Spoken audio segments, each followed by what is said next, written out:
Hello friends, welcome to TMXing Adventures. It's Lisa here. Today we're going to talk about the Spiralizer. Now the Spiralizer is part of the amazing package you're getting if you're buying a TM6 at the moment in Australia as we sell out the end of this model. So you'll notice the videos from Sunday through to tomorrow is all about the awesome things that come with the Thermomix. So we've got the second bowl, we've got the blade cover peeler, we've got the cutter, and today we're looking at the Spiralizer. So we are going to make a recipe I've never made before, and thanks to Cookidoo and just searching for recipes that use Spiralizer, I found it. So I thought I'd take you along today, show you what it's like. If you're watching on, remember to say hi, I'd love to know you're there.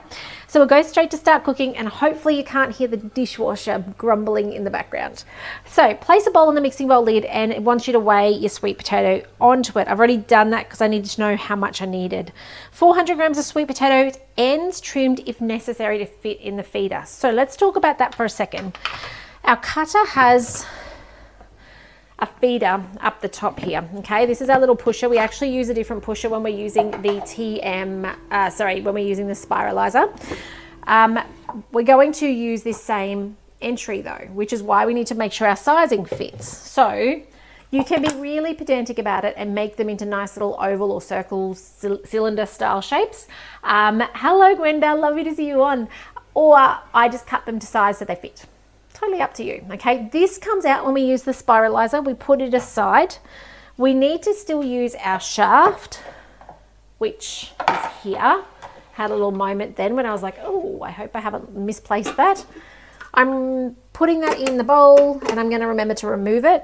We don't have our catching basket like we do on our cutter.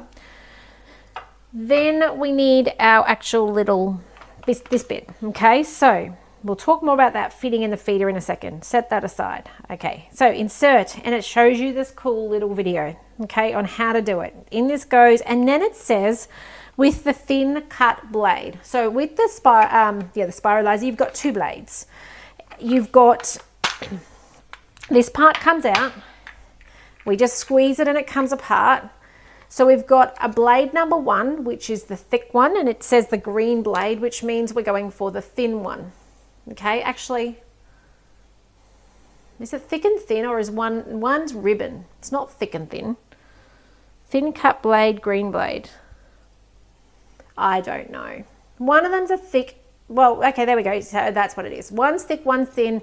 Reverse does ribbon, forward does what we're doing, zoodles. Okay, that's what it is. So blade 1 is thin, blade 2, I don't know.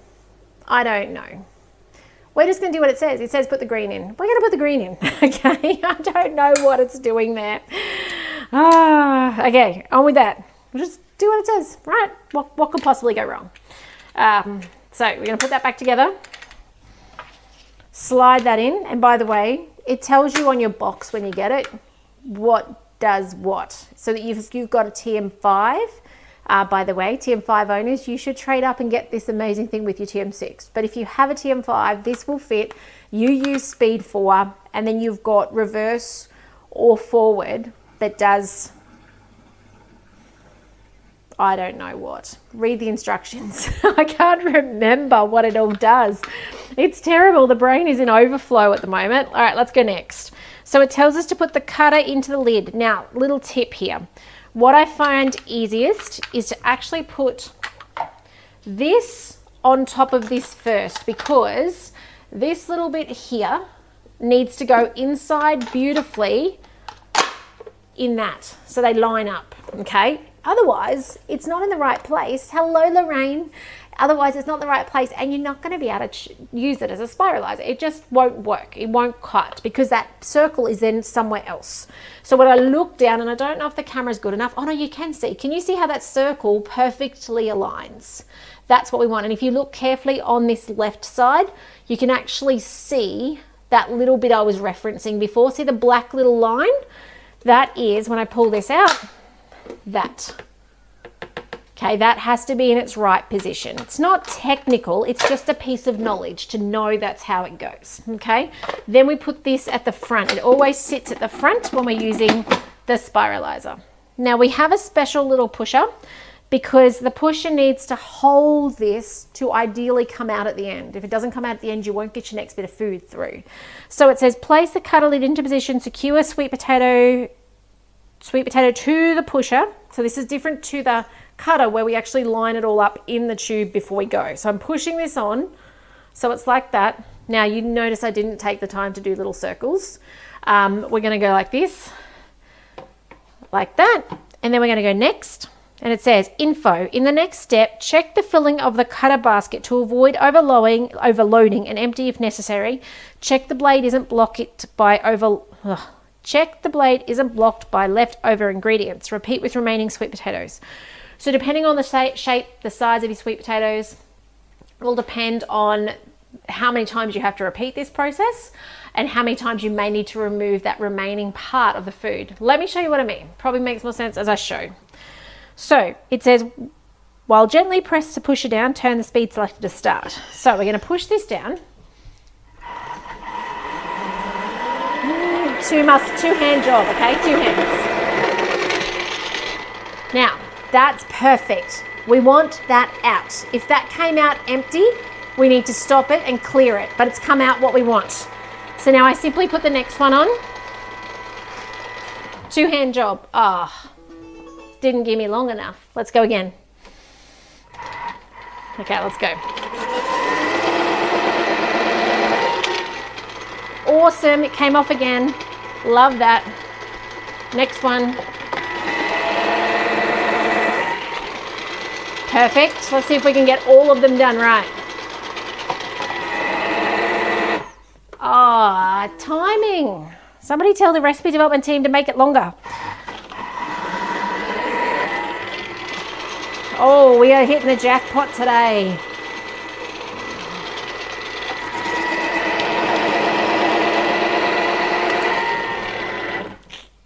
Done. And let's see, did we get... the last one let go. Okay, so that's what I'm referencing. If that happens midway through your portions of sweet potato, you need to stop it and you need to get that out because... look at them. But what's happening is I'm going to show you, if I can just give you a sneak peek. I love this top camera. I'm just going to sneak peek this. Can you see how there's that leftover bit that didn't come out with the pusher? So all we do, there's little grips here on the side, little pull, shake that out, and there it is. That's the bit, and you can see the indent where it was actually on the little gripper there. See that? But it didn't hold. Mainly probably because it was a circular one. It probably slipped sideways and it released in there. That's fine. That comes out. Happy days. But it's great when it happens at the last one, not every single one. Okay. Lorraine, it is sunshine here today. It is stunning. Absolutely beautiful day. I'm very grateful for the sunshine today. Thank you for your well wishes. So there we go. That is actually done. That is our sweet potato spiralized. And look at this. Now I left the skins on, by the way, too. We grow these. They've literally been dug up today. Okay, we grow our own sweet potatoes and potatoes. Look at that. How cool is that? All right, stop playing, Lisa. Let's cook. All right, remember, I'm going to say it time and time again. Shaft comes out, put it somewhere safe. Next, remove the Thermomix cutter and shaft. Transfer to a bowl and set aside. I'm not transferring to a bowl. I'm not going to make something dirty. I'm just going to leave it there. Preheat your oven to 200 degrees. Grease the dish with coconut oil and set aside. Some cheese. Now I don't have mozzarella, I just have tasty. So we're going to use that. We're going to grate that up. This is going, I'm assuming, on the top. We're not using the grater. I could, but it's not going to matter by the time I cook it. Let's see if that was done enough. I actually had relatively large chunks in the scheme of things for that. Transfer to a bowl. Yeah, see, not quite done enough because my chunks were so large. So we'll just do that again. The beautiful thing is you just repeat, wash and repeat. Get me a bowl. All right, just doing sign language to the children to send me a bowl over so I can put this aside in a bowl. Okay, that's better. Okay, so into a bowl this is going to go. Has anyone made this recipe who's watching on today? I would love to know. So what I can tell you about the spiralizers, as much as I've completely confused myself about which blades are which, you're going to get thin spirals, Yeah, these were thin spirals or thick spirals, thin ribbons or thick ribbons. Okay, so that's how they work, if I've understood correctly, hopefully. I don't actually know. I wish I did know. If you're on a TM5 though, please read the instruction manual. It does clearly tell you. And because I rely on guided recipes, it just tells me and I just do what I'm told. Okay, first up is some coconut oil. I'm just going to put in some olive oil because the coconut oil is getting a bit solidified this time of year, so it's a bit easier to just grab for this. It hasn't asked me to clean out the bowl, which is good. Next up, some pepper cut into pieces. So I've got one that came in from the garden yesterday. Kids grew this. Oh, there's some seeds. Oh well. So I'm just going to use the leftovers of this. I was actually going to reach for I've got some capsicum in oil. What's that called? Like sun-dried tomatoes, but with capsicum. What do they call it? Pepper strips? Is that what they call it? I've got some of that. I was actually going to reach for that, and then I saw that in there, and I thought, oh no, I'll use that instead. So an onion cut in half. It's a very big onion, I know. And then 2 cloves of garlic, which we're on this at the moment. I'm just going to guess. Save my spoon for later. 2 teaspoons approximately. Next up, some cumin. Oh, I love cumin. Reminds me of my young adult years. And the first time I actually had cumin on potatoes at a friend's house. So good. Chili powder. I'm just going for a teeny tiny pinch of flakes. Not much because we're not chili people around here. Okay, and that's it. Lid on. Here we go. 5 seconds, speed 5.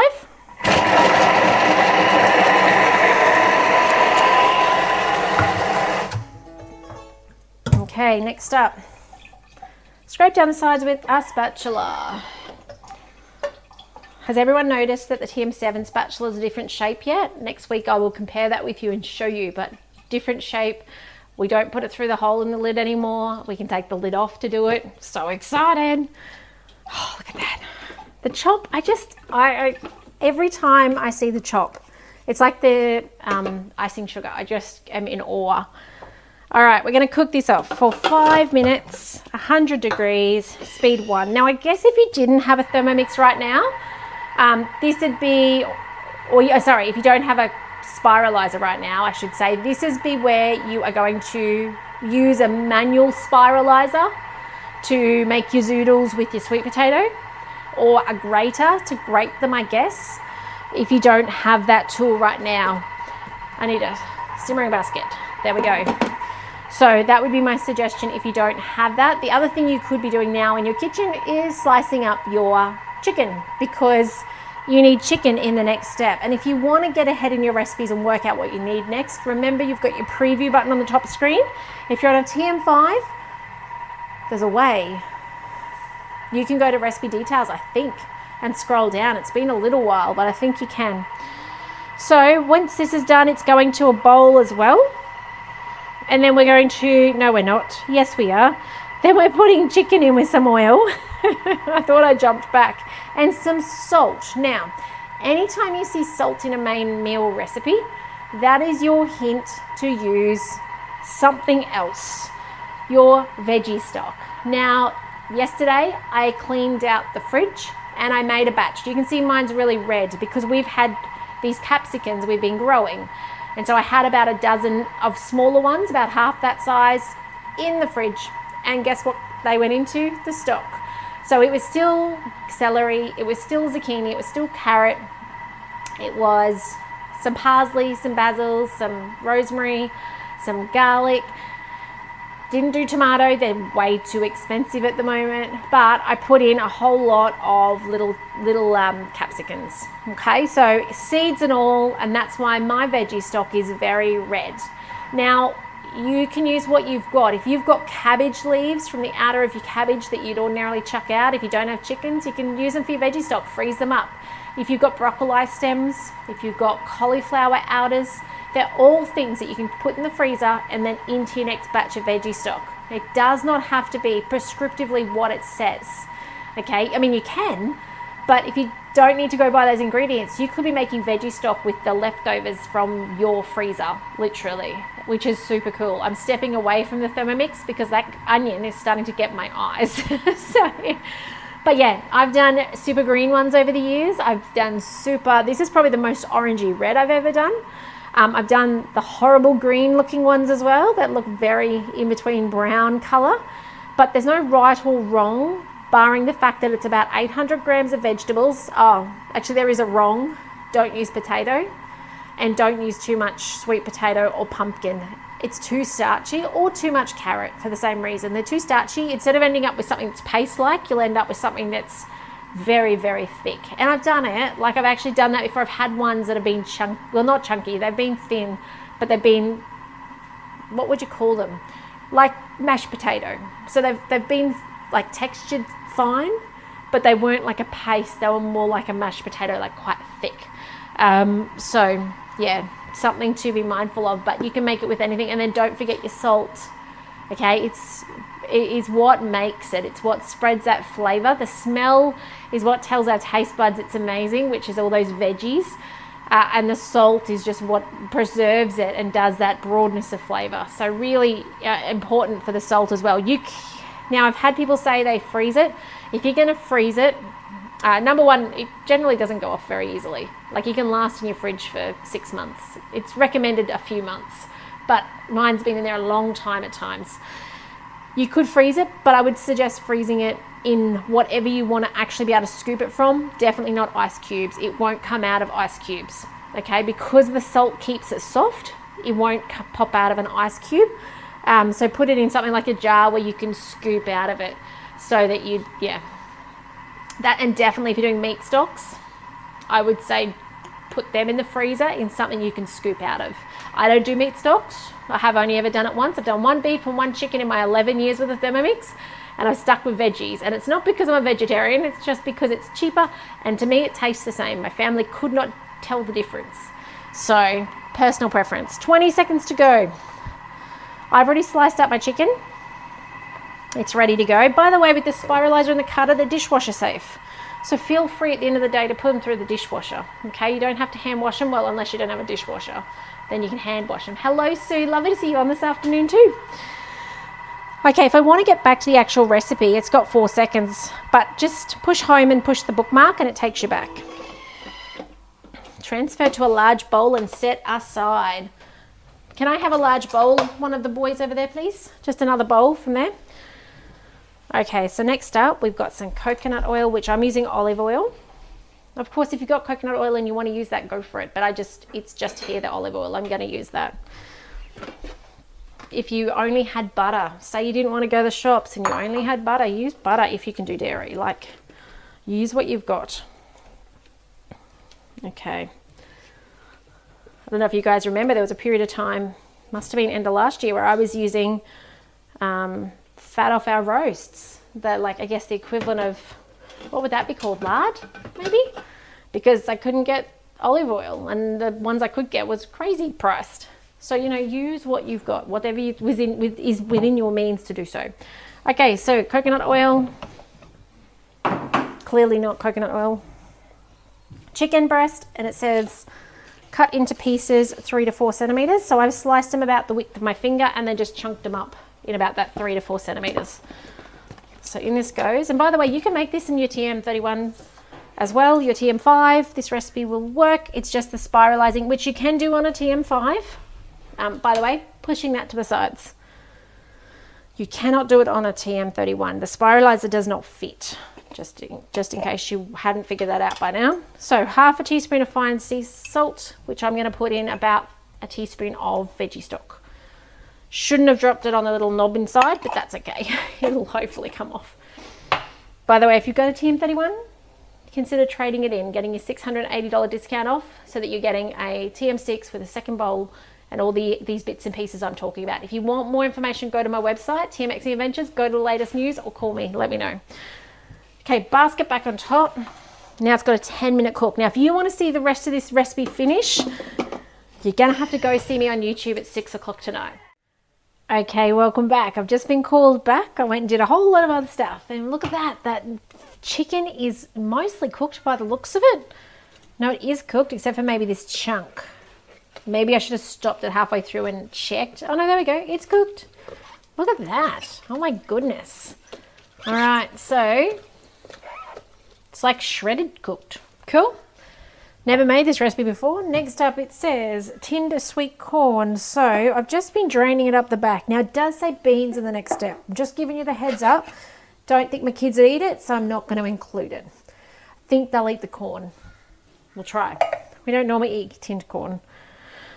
There, see, tinned black beans. That's what I'm like, okay, it says to transfer to a bowl. I'm going to go the other way because I don't like following instructions. It just doesn't make sense to me. Why would I do that? I have it all in the bowl. Let's stir it into this one.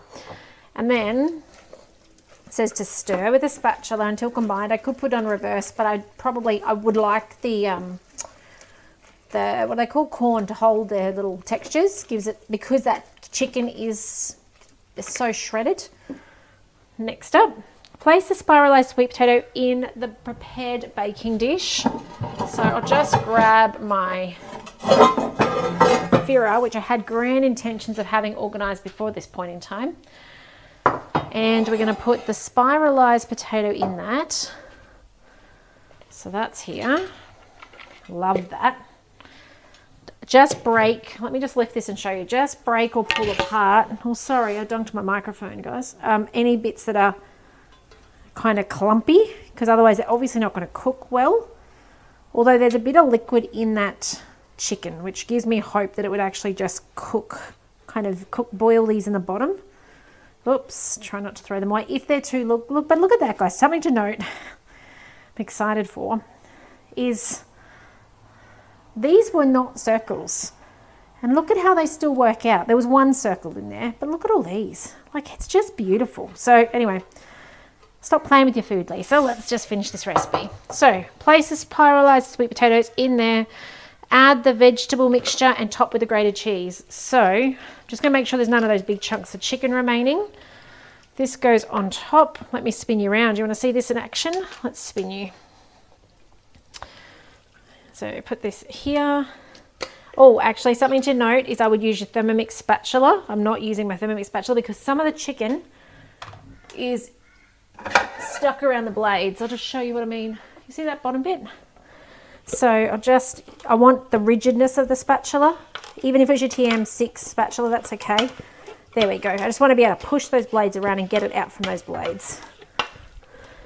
Okay. Now we're going to put our grated cheese over the top. I like how clean this bowl's getting. I like recipes as well sometimes where the bowl is just ready to get a pre-clean and you're done. There's a little bit left in there still. All right. That'll do me. So give this a little spread around, because it doesn't say to stir it, just on top. And then our mozzarella, which is just our tasty cheese, is going on top. So spread that out. Tasty cheese. On it goes, and then into a 200-degree oven for, I'm going to have to see how long. Look at this. I'm excited. This looks and smells amazing. Definitely made better with veggie stock instead of salt. Just my tip of the day. Okay, it says to bake for 35 minutes at 200 degrees until the cheese is fully melted. Serve immediately. So there you go, guys. Brand new recipe to add to your to-dos with the Spiralizer. It would be hard work without the Spiralizer. Okay, maybe just dice it in your Thermomix, speed 5 for a couple of seconds, the sweet potato, but I don't think it'll be the same. The texture won't be the same. This is going to be like, I guess, sweet potato noodles underneath your chicken, underneath your cheese. So amazing recipe. And as I said, get it with the TM6, the Spiralizer at the moment, which is great news. So excited for those of you who are taking up this amazing offer and getting a TM6 on the bench. And if you've got something to trade in, even better, you get a discount. But otherwise, that's it from me today. If I can help you, reach out. I'd love to hear from you. But otherwise, I'm going to get this in the oven and enjoy it for dinner. But take care, and I'll see you in the next video soon. Bye for now.